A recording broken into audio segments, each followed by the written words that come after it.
Hey, it's Brooks. Critiques are back and I'm doing something new with them, which I'm really excited about. So if you weren't already aware, I make personalized video critiques for you of your work over on patreon.com/bageldenizen in exchange for your patronage at the Novice Bard tier. And that helps you level up your art skills, work on whatever things you're struggling with.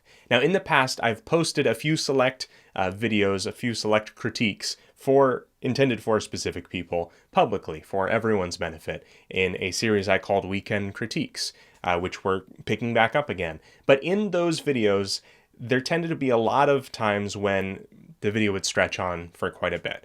And I respect your guys' time a lot. So I have a solution, and it's what I've done in the videos that you'll see today. Instead of trying to use one half of my existing brain cell to talk to the person in the video and the other half to draw at the same time, which leads to a lot of really wonky lines and decisions and a lot of uhs and, very spaced out speech that kind of rambles on for a while. I've done all of my draw over work ahead of time. So I just go into this with notes, the drawing's already done. You'll find that even if the videos are about the same length, they're a lot more condensed and focused, and there's more to get out of them. So we'll see how this does. If this is still too long, I have another slightly more drastic idea that would take a lot more time on my hands, but hopefully you'll benefit from them either way. So without further ado, here's the first critique.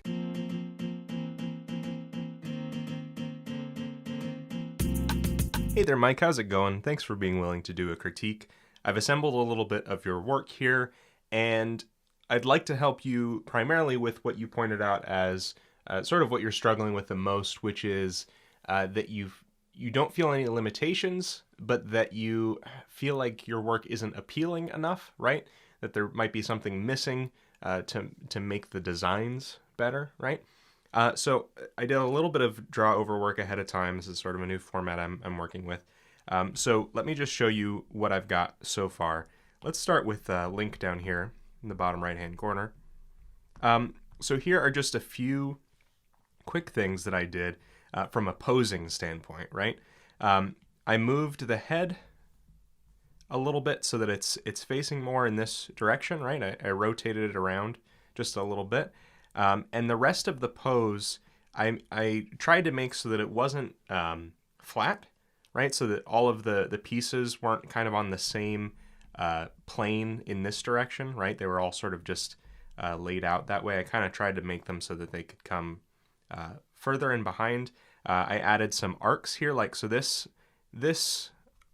set of arms from the shield to the sword is actually just one big curve, right?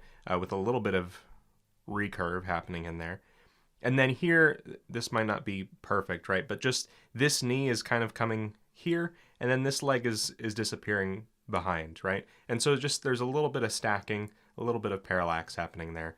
The hat, too, is just a little bit more of a curve, right? And the idea of appeal, this is something I talked about in a video before about appeal, and there's a lot of different quantifying factors in appeal, but something that is a huge contributor to it is the flow, right? And sort of what pieces are pushing or pointing in a certain direction, right? And so that's something I'm trying to do here is kind of help you with that. And of course, this shield maybe could angle back that way a little bit more, right? Or we could just keep it the way that it is there. The blade, I actually, didn't do a perfect recreation of your sword, but just it's at an angle now, right? So that now, maybe there's a little bit of foreshortening happening with this part of the hilt being bigger than the one in the back, right? And it just being a little bit of an angle. Just added little things to make it have some depth, right? So that's an idea. And when it comes to these heads here, one thing, so this head here actually kind of has a bit more appeal to it than the other two, and I'm not singling it out just because it's more simplified. I don't have a bias toward just a simple design is better, right? But what's happening here is there's just a little bit more appeal with the flow of things, right? All kind of can be simplified down into something that's kind of doing this. And as far as anatomical? Yeah, I said it right. Wow. Anatomical structure here, there's a little bit of a difference that I'd like you to notice.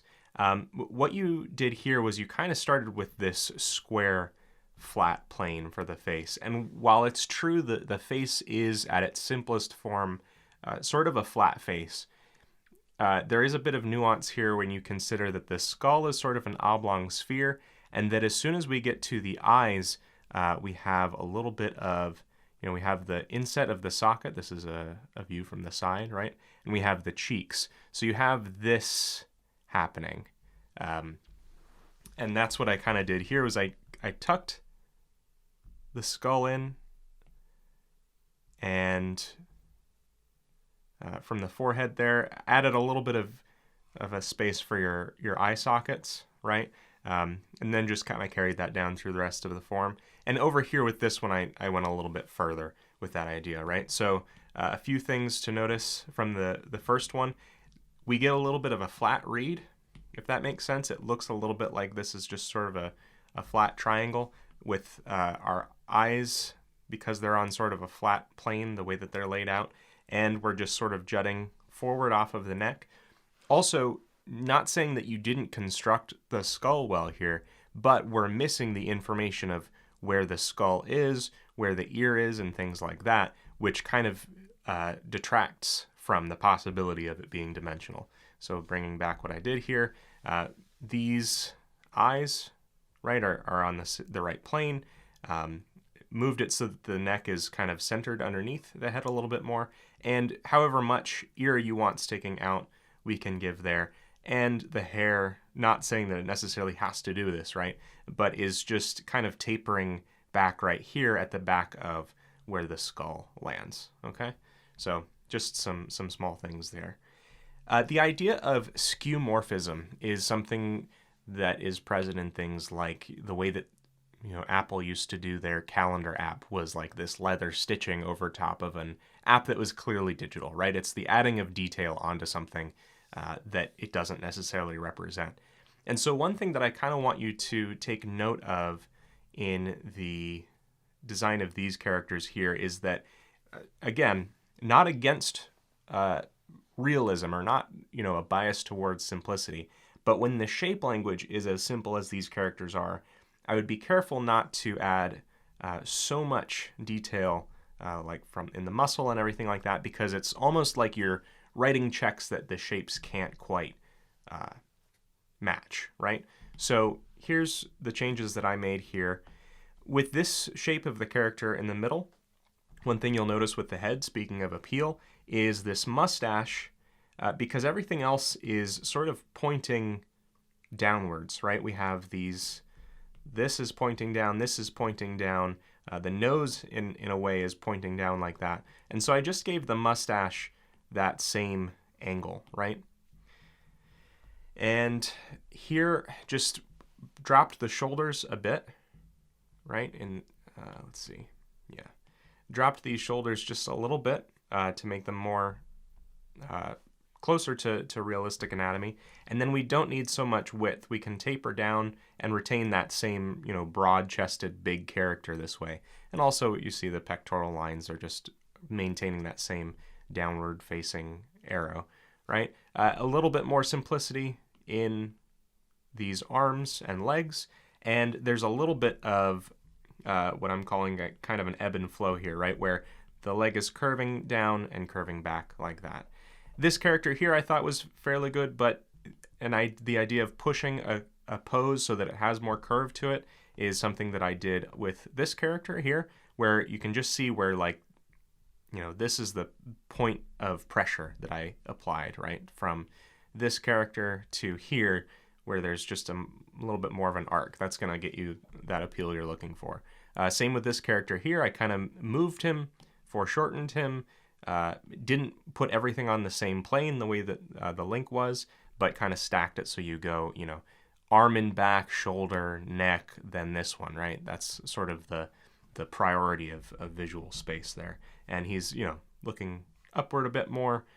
This axe could also just sort of foreshorten a bit, bigger in the front, smaller in the back, okay? And this character here, the line of action is good, but then just there's that flatness, right? So hide this shoulder behind the chest, bring this shoulder forward a bit more, hide the neck a little bit behind it, make it so that we're looking at the back of the hand, right? And this part of the arm is overlapping this part of the arm. And here, we don't need to see the full hand because it's behind our character, right? So overall, what would help you the most to understand this stuff or get this more organically kind of installed in your brain is going to be gesture drawing, getting the basic form and flow of a human down, being able to recognize it in poses and in models, and also get a better understanding of human anatomy and being able to rotate some of those objects in 3D space, even if it's just the simple basic shapes of the skull, right, as sort of the oblong sphere and those flat planes, and being able to turn those around. That'll help you a lot once you start adding things on top of it. All right, thanks a lot, Mike. Hopefully this is helpful for you, and take care.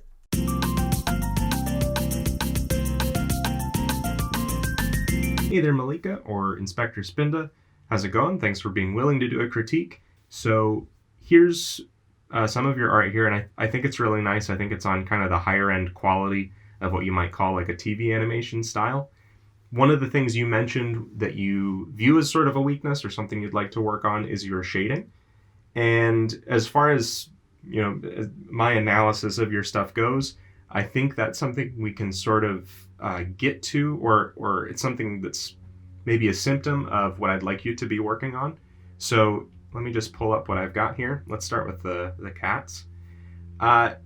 What I see here, and what I see in a lot of your work, is this mix, right, of very flat graphical work, but also constructed work. So something like this cat here is kind of all flat shapes, right? You have a very distinct, triangle head that's flat, eyes on top of it flat. Great. That's kind of like there's a lot of TV animation that goes along these lines where you just sort of have characters on one plane, right? And almost like, like a stage, right? Or sort of like a flash animated kind of thing where each of these shapes is very distinct and they're not supposed to be projecting any kind of form, right? Legs, one big shape. But then what's kind of happening is we get over to here and you have this cat who has a lot of flat shapes in the face here. You even have the eye kind of going off to the side. This chest is it's a cool shape. Like these cats are really cool looking. Just remember this might come across as negative, but it's definitely not. It's just a way to kind of help you out. This ear here is what I would consider to be constructed, right? There's a dimensionality to it because this piece here is overlapping and we just get enough idea of what it looks like in 3D space, right? But then sort of all through here, we have this very like hieroglyphic flat look. And so really it's just an idea of making a choice, right? Which do you want to kind of go with? These legs here I would consider to be constructed, right? Because these legs are behind, this leg is behind. Same over here, right? The direction of these paws is a little bit, they could be going, they're kind of facing like this when they should be kind of facing the same direction.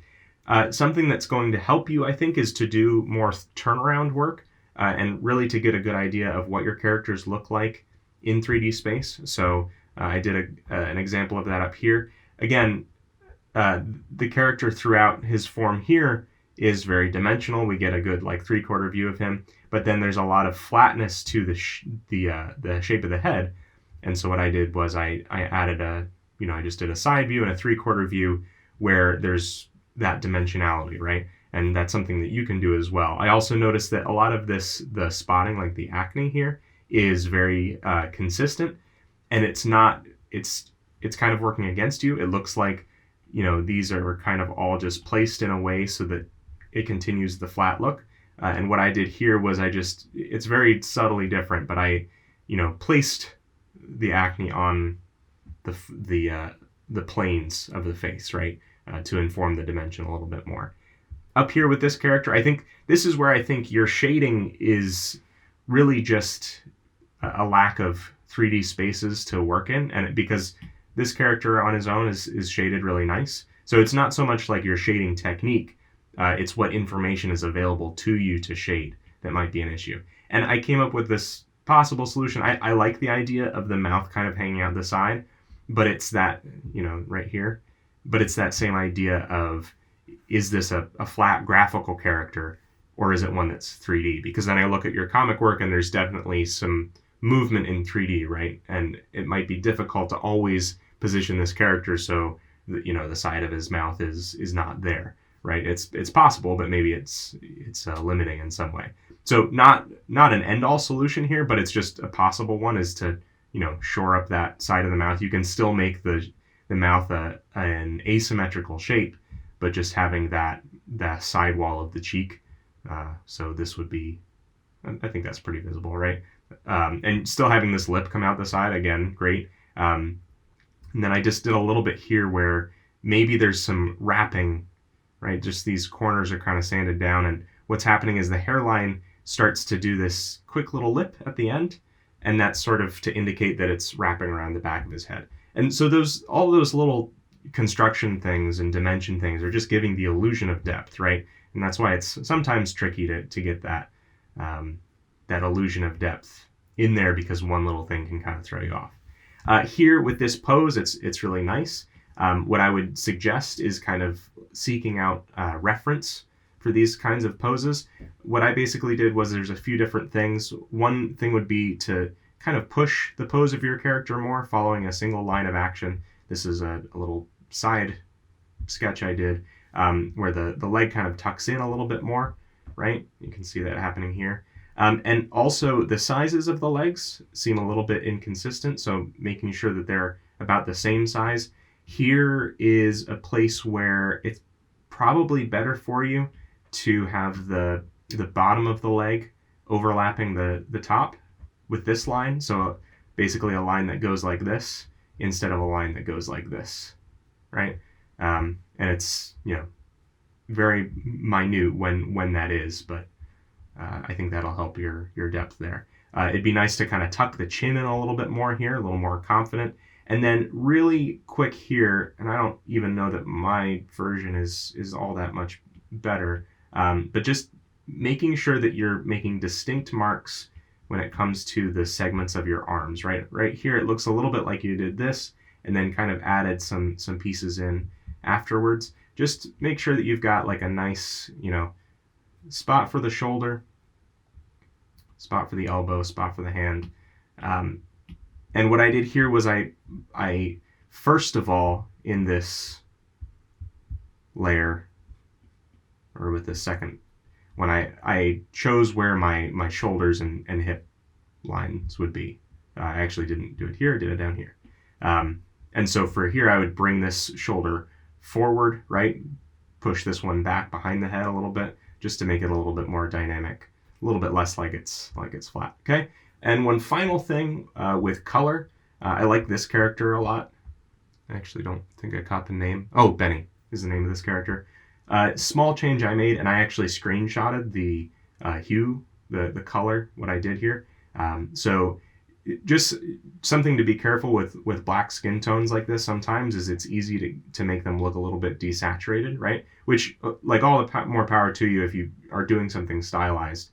Here's my change, right? It's just a little more blood under the skin, right? Which is what all humans have. Just kind of brings a little more life and vitality back to the character. What I did was a hue shift a little bit to the red side of things, tiny bump in saturation, and I was actually able to bring the brightness down, right? So obviously there's a difference between black skin and olive skin, right? And cartoons can be any color we want, and maybe the vibe you're going for is sort of a desaturated or kind of washed out tone, right? But this is something that, I think gives you a little bit more space to work in, and you can kind of vary the hue and everything, vary the tone of the skin. Anyway, those are a few of my changes and thoughts for you. All the best to you moving forward. I think your work is in a really good place, and let me know if you have any questions. Thanks a lot.